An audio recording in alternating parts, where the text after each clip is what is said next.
Hingga hari ini, Jakarta masih melakukan pemulihan usai sejumlah fasilitas umum rusak dikoyak anarkisme massa pekan lalu. Massa tidak dikenal melakukan perusakan sehingga membuat masyarakat terdampak. Meski suasana mulai kondusif, unjuk rasa masih berlanjut. Namun ironinya, unjuk rasa justru membawa korban jiwa. Di Tangerang, Banten, seorang pelajar SMK Negeri 14 Kabupaten Tangerang bernama Andika Lutfi Fala tewas saat mengikuti demonstrasi di gedung DPR pada 28 Agustus lalu. Keluarga Andika yang masih merasakan duka menggelar doa bersama setelah memakamkan jenazah Andika di TPU Puri Bidara pada Senin sore. Peristiwa bermula saat Andika diajak temannya ikut demonstrasi di DPR pada 28 Agustus lalu. Andika sempat dinyatakan menghilang ketika tidak ada yang mengetahui keberadaannya lantaran ia tak membawa ponsel. Keluarga baru mengetahui keberadaan Andika di RSAL Dr. Minto Harjo, Jakarta melalui media sosial. Ketika itu korban dalam kondisi kritis dan sedang menjalani perawatan. Dari keterangan tim medis, korban kritis akibat retaknya tempurung bagian belakang kepalanya. Terkait benturan itu saya tidak tahu persis apakah memang dia posisinya jatuh dan bagaimana. Itu hasil medisnya juga disampaikan memang ada benturan. Sementara itu, pembakaran kantor DPRD Kota Makassar, Sulawesi Selatan oleh sekelompok orang tak dikenal pada Jumat malam menelan korban jiwa. Dari 3 orang yang meninggal, salah satu korban adalah Muhammad Akbar Basri atau Abai, staf Humas DPRD Makassar.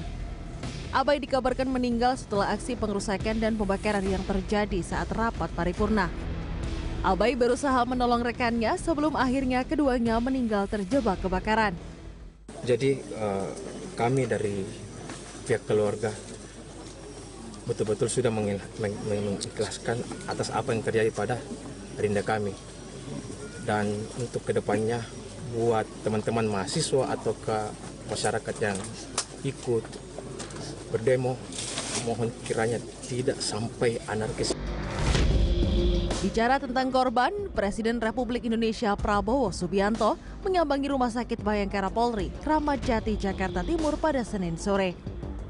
Presiden datang untuk menjenguk personel kepolisian yang terluka akibat demo ricuh beberapa waktu lalu. Ada 43 polisi yang cedera dan sebagian besar sudah pulang. Kapolri saya minta semua petugas dinaikin pangkat. Naikin pangkat luar biasa karena petugas di lapangan membela negara, membela rakyat. Dalam dialog Prime Plus di CNN Indonesia, pengajar sosiologi politik Universitas Negeri Jakarta, Ubedillah Badrun, menilai hari-hari terakhir ini pemerintah dan para elite gagal melakukan komunikasi politik untuk membuat suasana menyejukkan. Salah satunya adalah pernyataan Presiden yang akan menaikkan pangkat anggota polisi yang dirawat usai mengawal unjuk rasa. Bukan tak mungkin pernyataan ini bisa memicu kekecewaan publik karena luka yang belum terobati.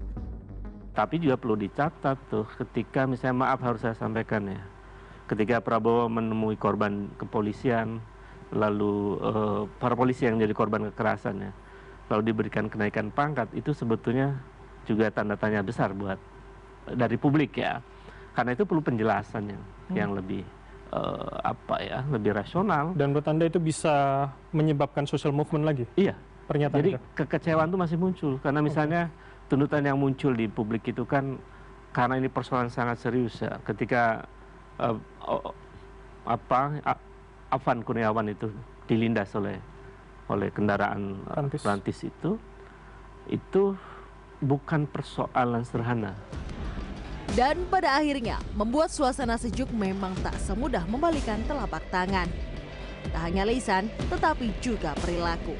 Namun ini semua harus dilakukan demi Indonesia yang lebih baik. Tim Liputan CNN Indonesia.